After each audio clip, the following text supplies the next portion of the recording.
कि युवाओं की सोच है कि एक बार जिंदगी मिली है, सब कुछ एंजॉय कर लीजिए। हाँ तो एंजॉय कर लीजिए, नरक में भी एंजॉय करने के लिए तो आपकी सर्टिफिकेट तैयार हो रही।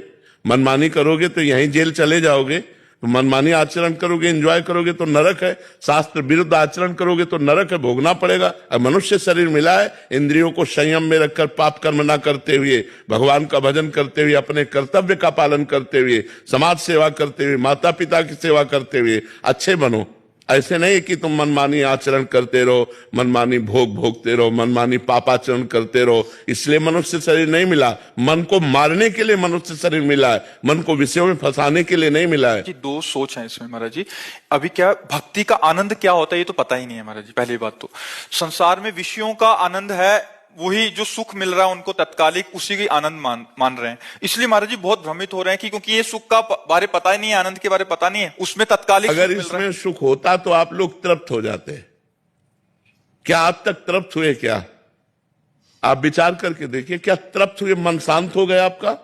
मन अब कहने लगा आपका चुनाव न चाहिए मोरे? कुछ देर के लिए तो हो जाता है महाराज जी, फिर कुछ देर के लिए नहीं होता। वो कुछ देर के लिए कामना शांत होती है, उसका सुख होता है, भोग का नहीं होता।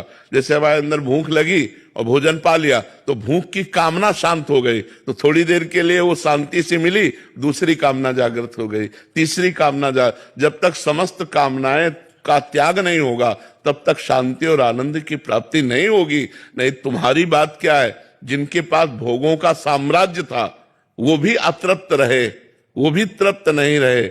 महाराज ययाति ने अपने पुत्र की जवानी भोगी 1000 वर्ष लेकर, तब उन्होंने लिखा कि भगवान से विमुख पुरुष को संसार की समस्त स्त्रियां, जौ, धान्य, संपत्ति सब दे दी जाए तो भी वो तृप्त नहीं होगा, क्योंकि भोगों में सुख नहीं है।